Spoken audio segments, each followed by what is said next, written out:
Welcome to Power Your Life Today. I'm Kristy Jo, Mind and Body Strategist. Today you are listening to Power Session number 49, How to Pay Off Your Debt with Debbie Terry. Debbie and I have known each other for many years now. I actually used to teach in her dance studio, so she's a wonderful woman. I was so excited when I heard that she has shifted and now is helping people with their finances. You guys, her story is incredible. She climbed out from under $400,000 of debt with over 30 creditors and now has founded Financial Liberty, where she helps many people. She speaks all across the world. She helps everybody from small families, single people, maybe you're in college, maybe you're trying to just juggle a few $100s a month, maybe you are a doctor, maybe you are dealing with a lot of money. No matter what your situation is, she is going to give you some principles in this interview that's going to empower you to make more strategic financial decisions. We are going to cover the following: the principles of money and how that is a reflection of where you're at emotionally and physically, how to emotionally begin to shift yourself into attacking your debt, the formula to help you keep score and start increasing how much money you pay toward debt each month, how to spend 1% less and earn 1% more each month, which line of credit to start paying off first, what to do when you get off track and move on emotionally, don't give up, and how to still enjoy life while paying off your debt. You can reach Debbie at Debbie, Debbie at financialliberty.com, or her website is www.financialliberty.com. I'm excited for you guys to learn. Get out a piece of paper and a pencil, because she's going to give you a few numbers and some formulas that I know ever since the interview I've been applying to my life, and they are genius. So let's rock and roll.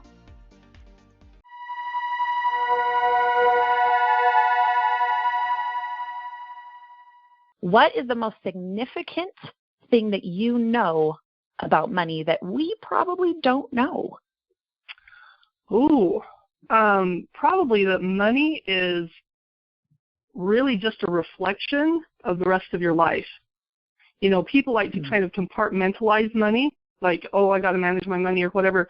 What they don't understand is that the principles that we use to manage our money or not manage our money are the exact same principles that we need to manage the rest of our life.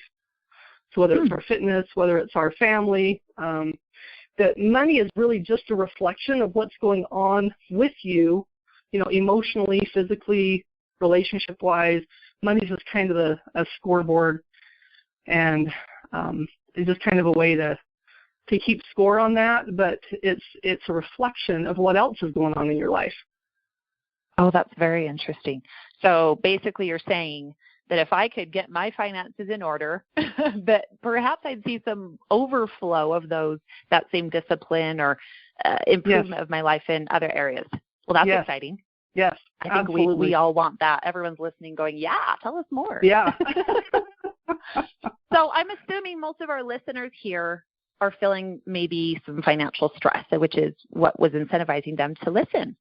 Mm-hmm. So let's first dive into, how do we start even to make a dent? It feels so overwhelming. I know that myself as an entrepreneur, as someone who's running multiple businesses, I have multiple streams of income and no time. I've been burned in the past by accountants and just still frazzled when it comes to finances. So how do we even start making a dent and reducing that financial stress? Okay, that's a really good question, because financial stress is pretty universal. I think everyone at some point in their life is going to experience some financial stress, and some people it's a very chronic, kind of an ongoing, difficulty, and it doesn't need to be there. And so probably the first thing is if you're experiencing financial stress, that means that you're worrying, okay? And you were talking about how busy we are and we don't have enough time and all of this stuff. But the interesting thing is we have time to worry, and I would say that if you have time to worry, you have enough time to actually fix your finances. I don't know if you know this, but worry is actually negative goal setting. And so if you catch yourself worrying, you're actually setting goals in reverse. You are focusing on what you don't want And so you begin to draw more of what you don't want into your life. And so worry is a very bad habit that needs to be eliminated, not only for your own mental and emotional well-being, but also because you're literally creating more of what you don't want when you worry. There's a great quote that I love that says, "The chains of worry are always forged in idle hours." So in other words, when we're worrying, we're not doing. You're in a state where, you're thinking about it, but you're not doing anything about it. So that's when we worry. Yeah. Amen. And so, Amen to that. So to be able to shift our focus out of worry into doing, into either picturing what we want. See, instead of picturing what we don't want, in our mind, if we're picturing what we want, and then we're actively engaged in creating what we want, the worry vanishes, and it's replaced by action. It's replaced by hope. And that's what you need to foster. When you can foster hope, then worry takes a back seat, which is where it belongs. It shouldn't be weighing on you. Well, and you certainly do know what you're talking about with that. I can't imagine what that felt like, having that $460,000 of debt, 32 creditors, and your fixed expenses nearly double what your income was. Yes. I'm sure stress doesn't even begin to just describe what you felt. Tell us a little bit about those feelings at that time and how you moved through that to maybe generate that hope. Thank you. It was a brutal, difficult time for sure. So I understand how it feels to just have excruciating, because you feel out of integrity. I mean, when you have people that you owe money to and you don't have the money to pay it, it is an excruciating experience.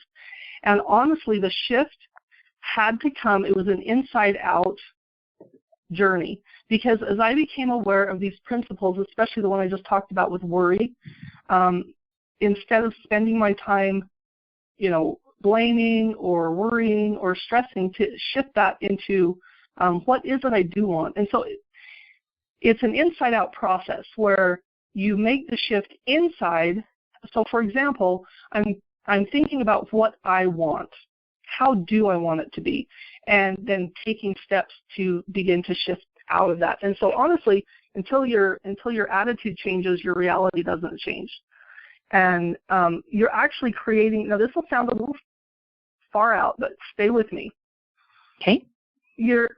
So when you're in the depths of financial struggle, you have all this evidence around you of the struggle, right? You're saying, well, it's true. I mean, I'm behind. I owe all this money. I've got all these problems, blah, blah, blah. And so you have this truth that is all around you, right? You can find all this evidence of the struggle. Well, what you have to do is you have to begin to build a new truth. You begin to build a new truth.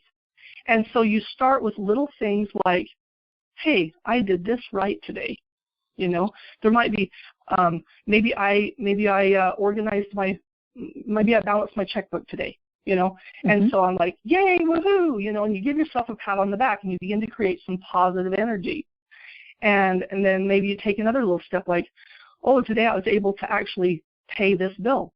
Instead of focusing on the 5 that didn't get paid, I'm focusing on the one that did get paid. I'm like, hey, yeah, woo, look at me go, pretty soon I'm going to be paying them all, I know that sounds crazy, but that shift in energy, what it does is when you're in worry and stress, you shut down, your prefrontal cortex shuts down with the negative, chemicals that are being flooded, and you don't think properly. When you can create an internal positive state, your brain is sharp, and you can think, and you see opportunities, and when you're hopeful, you're taking action, and so you literally become resourceful. So the key is to get out of unresourceful and overwhelmed, and to get into resourceful, because once you're in resourceful, holy cow, you can move mountains. You can move mountains. And then each day, you celebrate the victories. So even if they're little. In fact, that's a really good example, because I used to go to bed at night and I would just beat myself up for what didn't get done. I'd be like, oh my gosh, I can't believe I didn't do that. And how did, all this, I had this list and I didn't even get it done. And I'd be beating myself up, right?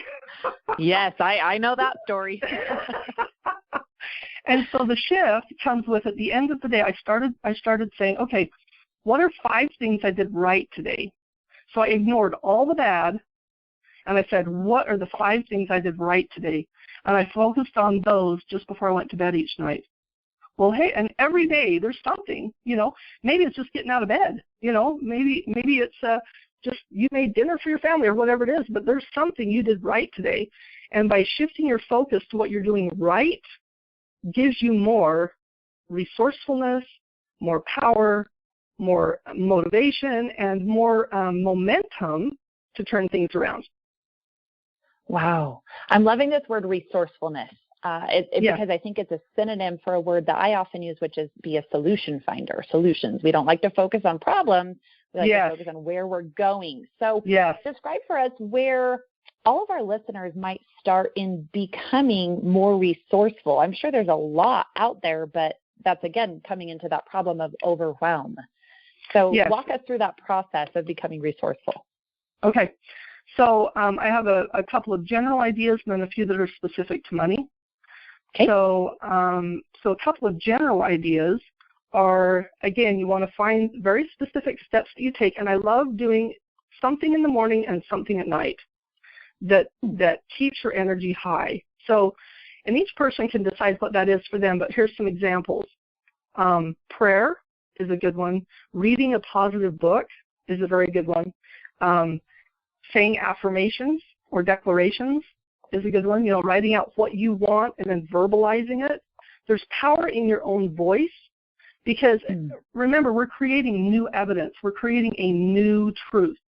We're creating this new truth that we're going to step into. And so by saying it, if you think about it, your mind and your heart meet at your voice. Ooh, your mind and your heart meet at your voice. Okay?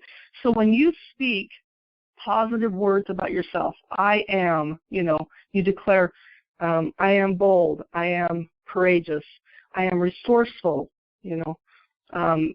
then that goes into your mind, it goes into your subconscious, and it begins to build a new truth. Because your subconscious always accepts your voice as truth. So whether it's true or whether it's not, your subconscious will accept that. And so you start that process. Another good one is vision boards, to have pictures, because that's very visual, and our brains tend to be very visual. So we're using our voice to affirm our new truth. We're using our eyes, our visual, to affirm a new truth. And then each day in the evening, I like doing this one in the evening, where you say 5 things that you did right. Another really good one that I do in the morning is gratitude, listing 5 things that I'm grateful for. Because if you're struggling, if you're in the depths of struggle, if you're stressing out, you are not in gratitude at all. Yeah. And so when you can shift into gratitude, then that shifts your thinking, and you're so grateful for what you have, and then that puts you automatically into resourceful.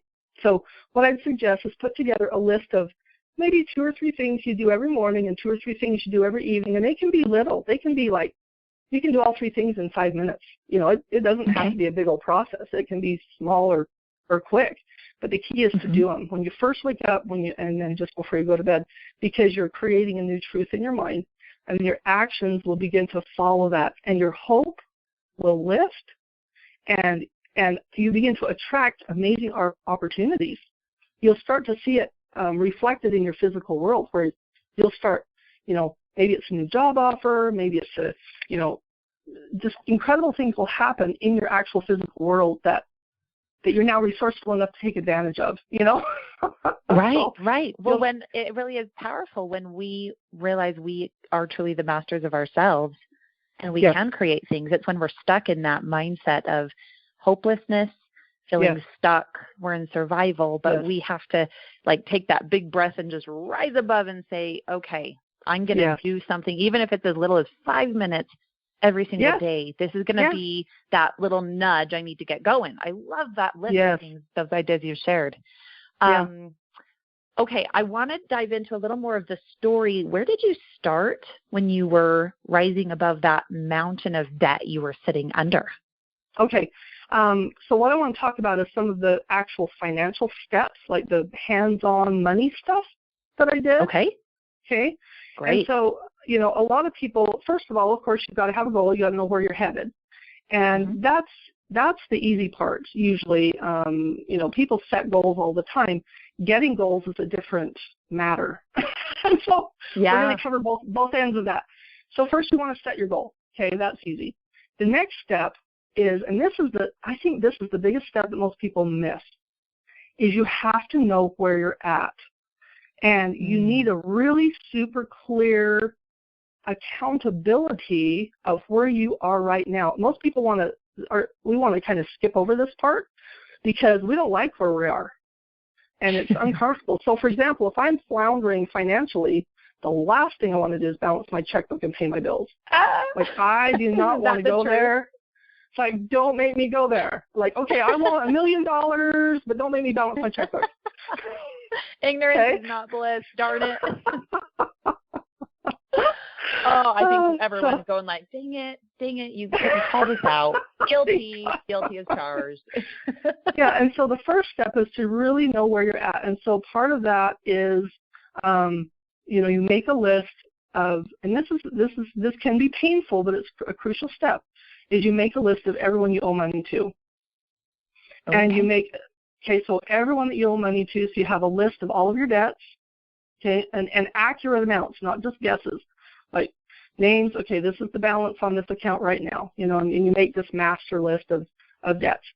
And then on a second piece of paper, you're going to begin to write down what your expenses are each month. Okay? Okay. So you're writing down, okay, I've got my rent or my mortgage payment, I've got my car payment, I need this much for gas, I need about this much for food, I need about this much for whatever. And you want to, and it doesn't have to be perfect. Keep in mind, you're going to change it. I mean, whatever you write down the first time, you're going to add to, you'll take away. It's not, it's kind of a moving target. But the idea is just to put pen to paper and get an idea of how much it costs you to survive each month. Like you need a total of, okay, this is bare minimum, this is what I have to survive each month. And you're going to have a number. You're going to total it up. Say, okay, it costs me this much money to live each month. Okay? And then you calculate how much money you made last month. Now this is a very powerful process. So write down how much it cost you to live this month. Next step, write how much you made last month. Okay? Then you're gonna write it as a fraction, your expenses over your income. Okay, so let's say it cost me $2,000 to live, but I made $3,000 last month. So I've got $2,000 over $3,000, and I'm going to turn that into a percentage. You can do that on your calculator. I'm not trying to get too technical, but you just divide the bottom into the top, and that'll give you the fraction. So if I take 2,000 divided by 3,000, it'll give me 75%. So I'm just giving you a percentage. So I know it takes 75% of my income to survive. Okay. And the beautiful thing about that number, this is a powerful number, so don't discount it. This powerful number is this gives you a way to keep score, and sometimes you'll find out your expenses are more than your income, which means, holy cow, I'm going in debt every month. I got to change that. Yeah. Or sometimes you'll find out, wow, I've got an extra $1,000 every month. Where's it going? Like in this scenario, if I'm at 75%, I know I've got an extra $1,000 every month. I'm like, where's that going? What have I got to show for that? And so it's a very powerful ratio to start with, because as you go along, if you are reducing your expenses, you're reducing your debt, and you're raising your income, that percentage will get better and better and better. So, for example, when I started this, my expenses were 190% of my income. That means my expenses were almost double. And boy, I just wanted to cry. Now talk about facing reality of, where I'm at. That was a tough wake-up call. But it was solid, and it was real, and it told me where I was at. It's my score, So, okay, this has got to change, and it's got to change right now, and it's got to change fast. Okay, so I have my scoreboard. Now, fast forward to today, and my expenses are 20% of my income. Wow. So that means when money comes in, I get to decide where 80% of it's going to go. I mean, And it's taken me several years to get there, but not that many. I think it's been like 7.5 years. It's been about 7.5, 8 years to make that transition. So it is doable, folks. You can do it. But that's percentage, amazing. That percentage, again, is your expenses over your income. That will give you a percent so you can tell where you're at. Okay, I've got that written down. I hope all of our listeners are also writing this down because I'm getting motivated to go look at my ledgers for the first time in a little bit. So you're doing great, Debbie. We're loving this. Thank you. I'm feeling like, okay, I can do this. I'm having some steps, some tools. Okay, so was there any of the other practical steps of kind of knowing where we're at that you wanted to share or do want to move on? Okay. Yes. So the next thing that I would do, okay, so the first paper I had you do was where you just listed all of your debts. Now I'm just going to go ahead and assume that you want to be out of debt. Okay? Yeah, I think that sounds good. I think that's right. You want your credit cards paid off, you want your car loans paid off, if you've got student loans, you want them gone, let's just assume you want all of that gone. So let's give you a really simple and practical way to do that. Okay? Good place to start. Love it. All right. So first thing I want you to do is think about, let's say you want to calculate what 1% of your income is. So let's say, again, if you're making $2,000 a month. Mm-hmm. So 1% of that is $20, right? Okay, so $20. Now, some people say, well, I'm just so strapped, I don't have any money to pay off debt. I just can barely live day to day. I don't have enough money to pay off debt. That is a false belief, okay? And I'll prove it. Okay. First of all, if you're paying your bills each month, you're already paying off debt because you're making payments on all your debts, okay? So you're already doing it. So that's a good feeling, like, oh, I'm already paying off my debts, okay? It's not like something that's off on my horizon that I'm going to do someday. It's something I'm doing right now. I'm already paying off my debts. So that's the first. But the second thing is you take this 1% and you say, okay, 1% of my income is $20. Now my question to you would be, could you cut that in half even? Let's say that's too much. Let's cut that in half. That'd be $10, okay? So 0.5%. Could you spend 0.5% less this month? Could you spend $10 less this month? Oh, I could for sure. Yeah. So you could spend 0.5 of 1%, or you could spend 1% less. Okay. Could you earn $10 more? Yeah. Yeah. Okay. So if you spend $10 less and you earn $10 more this month, you just got 1%. Okay. So you with me? That's doable, right? Super totally doable. Right. All right. So what I'm going to do is I'm going to take my list of debts and I'm going to prioritize them. I'm going to say, okay, which one am I paying off first? A lot of people will say pay off the smallest one first, and that's a good strategy. I would add to that. I like that. I like paying off the smallest one first. I would add to that if there's one that you just hate. Sometimes there's something you owe money to that you just hate that, having that hanging over your head. I'd make that number one. And because that emotional charge, you know what I mean? You want to wipe that out. You want to get rid of that. So prioritize your debts in the order you're going to pay them off. This one's first, this one's second, this one's third. That is a really fun exercise because you see yourself getting rid of them. Like, oh, yeah, I'm going to get rid of this one first. That's the first one to go, And then this one can kind of wait. I'll get to that one later. That's okay. And so you prioritize them, okay? And then when you get paid, every time money comes through your hands, let's say this is month one. Every time money comes to my hands, I'm going to say I'm going to earn 0.5% more. I'm going to spend 0.5% less. I'm going to take 1% off the top of every dollar that goes through my hands, and I'm going to pay it on that first debt extra. Okay? So, let's say my number one debt is a credit card that I really don't like. I want to get rid of it. So I've got this extra $20 month one, and I'm just going to take that $20 and I'm going to pay it off on that credit card. Okay? Very, very doable. Anybody can do that. I don't care how strapped you are. I don't care how behind you are. I don't care what's going on in your life. You can do that. Okay? Now, month two, do you think you could spend $10 less than you did the previous month? Sure. Yeah. Do you think you could earn $10 more than you did the previous month? Yep. I'll whip out my lemonade stand. Yep. Right. Absolutely. So month two, you're going to take 2%. You're going to take 2%, and you're going to put it on that number one debt. And the next month, you do 3%. And the next month you do 4%. Oh my goodness. And the next month you do 5%. And guess what? That is exactly how I went from 190 whatever to 20%. That's exactly how I did it. It was 1% a month. I said, okay, this month I'm going to earn 0.5% more. I'm going to spend 0.5% less. And I carved it out. And you do it right off the top. It has to be off the top, kind of like, whatever your top priority is. It reminds me of exercise, because if you don't make exercise like a top priority, it doesn't happen.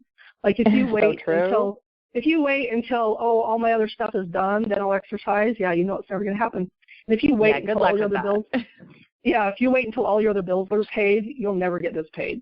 You know what I mean? It just doesn't happen. Oh, so you carve it right off the top. So, okay, so for instance, let's just take me for example.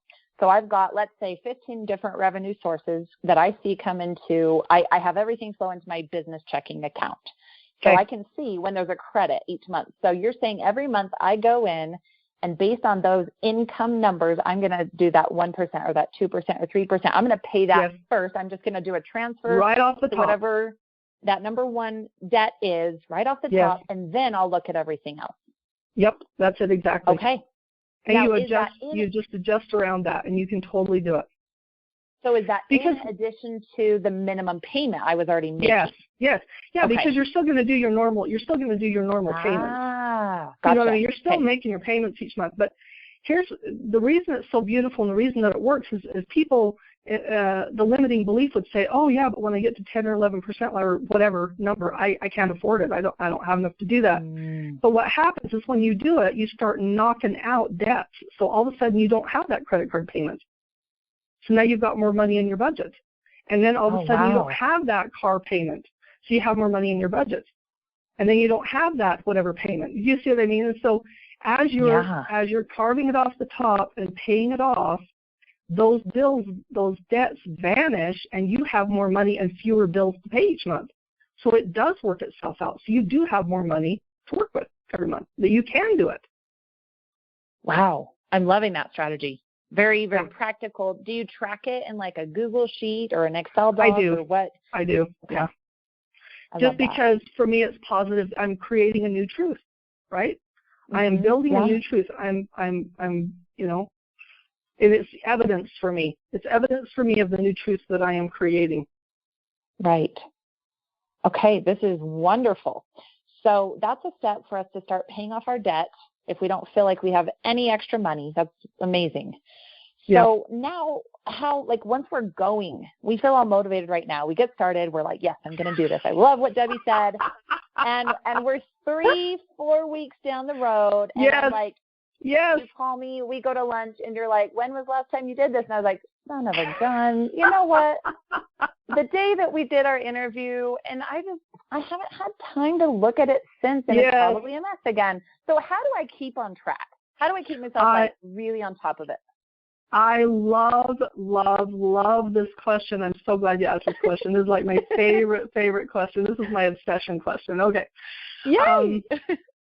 Because this principle applies just to anything you want to accomplish in your life, but it's, financially for sure, but it applies to everything. So first of all, you have to realize that from where you're at now to where you want to be is not a straight line. Like, we want it to be a straight line. We think it should be a straight line. And when we get off track, like we're doing really good, we're all excited, woo, and then we get off track and we just beat ourselves up. We're like, and then we just feel bad, and we're just, it's very negative, when we get off track. So first thing you have to do is know before you even start, you're going to get off track. I mean, that's part of the deal. There is no way to go from where I'm at to where I want to be in one straight line, straight shot. We want to think it's possible. It's not. Okay, so first of all, know that you're going to get off track.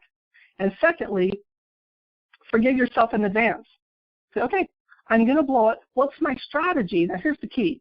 What's my strategy for when I get off track? Okay? Oh, that's a word I just like to use and love on.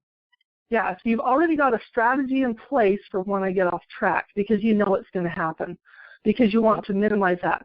Now, in fitness, they will measure someone's physical fitness by their recovery rate. And the way they calculate their recovery rate, they'll put them on a treadmill and they'll run, and they'll be breathing really hard and they're running fast. Well, what you have to realize is they're not judging how far they run or how fast they run. What they are judging is when they get off of the treadmill, how quickly their heart rate recovers. So they're testing their recovery rate. How quick does my heart come back to normal? Now, the same is true with getting off track with our goals. It's what is your recovery rate? How quickly do you get back on track? So it's not, am I going to get off track? It's when I get off track, how quickly can I get back on? And to understand, you can literally be back on track in 2 minutes. It's like once you realize you're off track, you can bump yourself back on track immediately. But the more common thing is, and what we're used to doing, here's the more common thing. I get off track, I beat myself up, I feel like a loser, then I think I'm a failure, and then I want to avoid the whole thing, and then I want to give up, right? Yep. There's all that huge ball of negative energy that weighs you down and keeps you stuck. And in the meantime, your bills pile up, and you get more negative evidence, and things are really bad, right?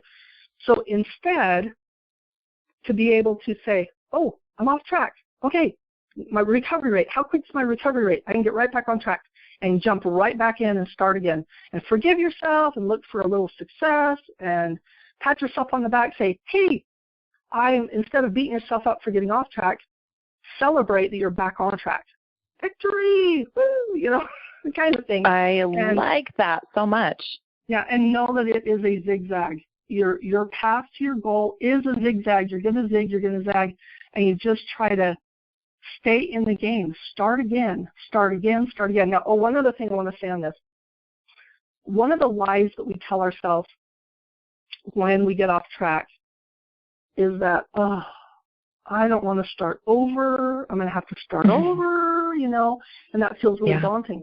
The truth is we're already halfway there. You never start over. Because even if you got off track, you gained experience when you were on track. You gained experience. You learned things. You're not the same person you were at the beginning.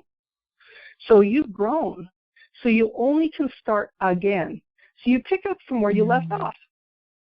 Because and here's a weight example. Let's say I've lost 10 pounds or I've lost 20 pounds, and then I get off track and I gain. This applies to money too. I'm going to use weight as an example, but this applies to money too. Okay. So let's say I've lost 20 pounds. I get off the wagon and I gain the 20 pounds back. And then I want to beat myself up, or, I'm a loser, whatever. The truth is you're a different person now than you were before, because now you've got the experience of losing 20 pounds. Like, hey, I know how to lose 20 pounds. I did it. Yeah. I've done it once. I can do it again. It'll be easier this time because I don't start over from the beginning. I start again from where I'm at now. I'm already halfway there because I have the experience and I know how to do it. Wow. You feel the difference? What a way more productive way to be thinking. Yeah. You're not starting over. You're picking up from where you left off. Yes, exactly. You're starting again. And even if the scale or even if the debt count or whatever, it may not look favorable, you're better. You have skills you didn't have before. You have experience you didn't have before. You have power you didn't have before. So when you step back into the arena, you are better prepared to win this time. Well, I'm ready to win. I hope our listeners are ready to win. We all want to win this game. I think, many of the conversations I have with, friends, family, things like that, finances sometimes is at the heart of a lot of our stress and our frustrations. And if we could attack the heart of the problem, how much more productive would our lives be? And like you said, these principles, having that overflow effect into other categories of our life is pretty powerful. Yes. So you founded the company Financial Liberty, where you've presented and you've taught thousands of people all across the United States, Europe, Latin America. So give us an idea of when you work with somebody, let's say somebody listening to this is like, oh my gosh, this woman, like I get this, like she is posing this in a way that makes sense to me. I'm motivated. What does that look like when you're coaching somebody, and how would they get in contact with you? The very best way to get in contact with me is just to fire me off an email, and it's Debbie, Debbie, at financialliberty.com. So Debbie at financialliberty.com, and my favorite thing in the world is helping people. Like, I love it. It is my passion. So if you're in a financial rut, if you would like to reach out to me, I am there to help you. I mean, it's that simple. I love that. So, we will have your email address, your website in the show notes. So if you guys are listening to this on Stitcher Radio or iTunes, just click on the show on your screen, and it should bring up the notes. And then you'll have those links right there, easy to grab. Fantastic. Yep, that's fantastic. And well, I've coached. So, yeah. I was going to say, it's been really fun. Here's the funny thing for me is because I've coached everything from, say, young single adults all the way to, middle-aged families with lots of kids to people retiring, just kind of across the board. I've coached people who are absolutely drowning in debt, all the way up to, doctors that are earning, that have millions and millions of dollars of assets. So, and the funny thing that I find is these principles are so universal that wherever people are at in their financial world, the principles make a powerful impact and can help them improve their finances, like big time. It's really cool. Wow. Okay, let me indulge in two little more specific questions before we say goodbye to all of our listeners. Okay. Our audience knows I love to, just be vulnerable and very real. We're all in the trenches together. So here are two questions. So as an entrepreneur, I went into a lot of debt to get my company and now companies up and running. And to me, it was a lot of debt. I'm not going to throw any numbers out there, but to me, it was significant. It impacted my life, my happiness, my feelings of, was this worth it? Sure. So for the past year, made some pretty significant lifestyle changes, and started really aggressively working on this biggest problem in my life that was impacting my relationships, my confidence, a lot of those things. Mm-hmm. So in the past year, I've paid off about 50% of the debt. It's been excruciating. but here's the problem, okay? I'm looking for what's going to bring me through this. So in that celebration, like, yes, I'm doing it. I'm making movement. This is exciting. I had spoken with a mentor about 6 months ago, and they said, you know what do you really want to do? I said, I want to travel. I want to have more fun. I feel like I've been locked in front of a computer for 5 years doing this. And they said it's time to start building that vacation fund. So I started saving, and I didn't have any budget for it. So I just found myself transferring more and more and more money into this vacation fund. And all of a sudden, I've been traveling the past 2 months, and it's been a blast, and it's been so fun. But now I'm kind of waking up, and I'm saying, okay, I'm kind of at that I'm stuck again point. I need to start making proactive movement. And I loved what you said about celebrate the success. I did that. Check. Now it's time to, it's not starting over. It's saying, okay, pick up from where I left off. Yes. So what would be the biggest piece of advice you have for me when it comes to that rainy day fund or that vacation fund, and how to still enjoy my life while making progress? Yes. Oh, such a good question. Okay, so what I would recommend is you link your fund to your biggest financial goal. And here's what I mean by that. Okay. When we were paying off all of that debt, because honestly, if you are just only in the trenches and paying off debt, whatever, we won't stick with that, because there's that part of us that's like, no, I want to play. It's just, I want my life to be fun, right? Yeah. So what we did, and I love this, is we had a bonus system. Okay. So for every time our number one goal, so whatever your financial goal is, our number one goal is to be debt free. So for every $100 that we paid off our debt, we got a $10 bonus. So we could spend free money any way we want. Total free, guilt-free, because we earned it by reducing our debt. So, for example, let's say you get a big, tax check back from your income taxes, or you get a big bonus or something you hadn't expected. So you got a chunk, maybe it's $2,000, for example. Well, instead of just blowing that on a vacation, or instead of just throwing the whole thing at your debts and feeling like a slave that never gets to enjoy their life, what you do is you take 10%, $200 goes in the party fund, and the rest goes on the debt reduction. So you are rewarding yourself for the best behavior. And the beautiful thing there is that then when money comes in, you're so excited to pay off your debts. I used to hate to pay my bills. I used to hate that. I just hated it so bad. And now I'm like, boy, money comes in, I can't wait, because as soon as that money comes in, I get to carve out my bonus, and then the rest goes for that debt reduction, and I get to party. I get whatever, whatever I want, or I can put it in a fund to travel. I've actually used that method to travel to Italy. I've used it to travel to Nicaragua. I've used that to, just, buy fun things that I've wanted. It's just been super, super fun, so that I know I can fund my dreams and I can fund my fun along with being in the trenches and paying down all that debt.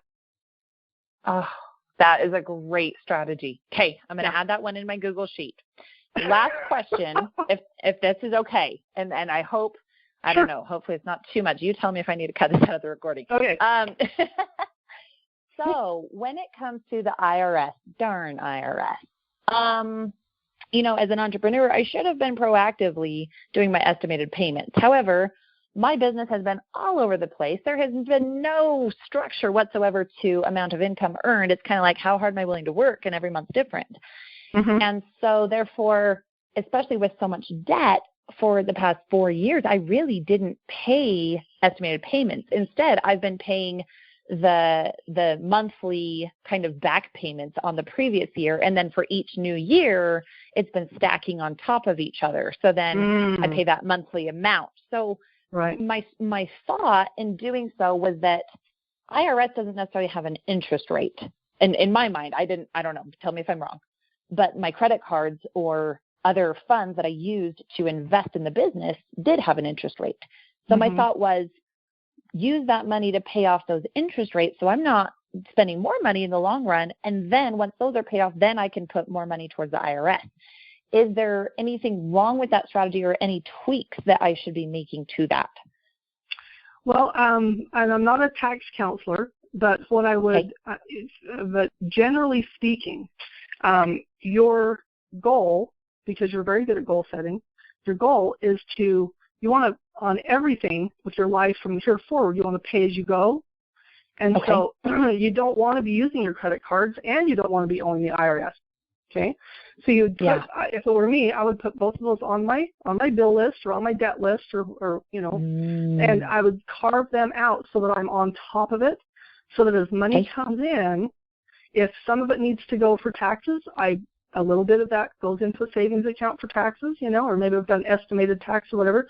So I want to stay some on top of it. So money comes in, I'm going to split it. I'm going to carve out a little for savings for taxes, and then I'm going to use my debt reduction plan to knock out the credit cards. And then one other thing I didn't talk about is they say that if you find yourself in a hole, if you find yourself in a financial hole, stop digging. We didn't talk about that, but if you find yourself in a hole, stop digging. So you make a resolution that there's always another way to get what I want and pay as I go. I don't need to use a credit card for this and that and the other. I am resourceful enough. I can generate money. I can create money to do this or to buy that or to fund this or whatever. Most things you can come up with the money if you're resourceful and you plan ahead a little bit. And so you want to get out of the habit of using credit cards, even for business and even for, what would seem a very justifiable expense. And and I won't say you'll never use that, because it can be a great tool, okay? Yeah. But we use it too often and too much and for too many things that we could have been resourceful and actually just come up with the money or found another way to do it. So that's what I do, is I try and do a pay-as-you-go with the IRS, so that's just no worry, no stress. You know that tax thing is handled, and then wipe out credit card debt and don't dig a new hole. It doesn't do any good to pay off all these debts if you're digging a new hole. You're so right, because it's interesting psychologically what happens when you see this debt start to disappear. For instance, I got an email today from one of these marketing agencies that I follow, and it's like a $5,000 workshop in Seattle that I'm like, hey, I want to go to that. And it's like, you just worked your butt off to pay off that other $5,000 thing. Are you really just going to go spend that? Or why not, for the time being, be resourceful, use their free information, which I'm speaking to everybody here who also follows my nutrition fitness stuff. That's what I tell people all the time. Like, why are you not using my free stuff, realizing it is an investment, right? So be resourceful. Use what you can do, what you can get your hands on. So that's a good reminder for me. I really appreciate hearing that. Don't dig a new hole. Stop it. Okay. Oh, I am feeling more motivated than I think I've felt in 5 years to go look at my finances, start making some plans. I've got 6 different Post-it notes here. Very excited about what I've learned today. I'm sure all of our listeners are as well. So leave us now with one piece of killer advice that you would just want us to remember. I would say to remember that you have the power to create what you want, that you don't have to settle for what you don't want. Sometimes it just feels overwhelming, and we have all these things in our life that we don't like. Here's what I want you to remember. I want you to picture a letter A, okay? Picture a letter A, and the letter A is going to stand for adversity, okay? We've all got adversity. We've all got struggle. We've got frustration. You know, if you're living life, you're going to hit walls, you know, daily, weekly, monthly, whatever. We're going to hit them, okay? Absolutely. Now, what you want to remember is that wall is really a step. If you reach up and you pull yourself up, when you hit the wall, reach up, pull yourself up, and it's a step. So flip the A upside down and picture a V. Okay, so flip the A upside down. It's now a V. That is victory. Adversity is there for us to climb over. It makes us bigger, stronger, better. It's life serving up what we need to grow. That's all adversity is. It's like someone going into a math class and saying, "Hey, teach me algebra, but don't give me any problems." Doesn't work that way. Right? It doesn't work that way. So when you hit a wall and you hit adversity, reach up, pull up, step up. It's there to help you lift and grow.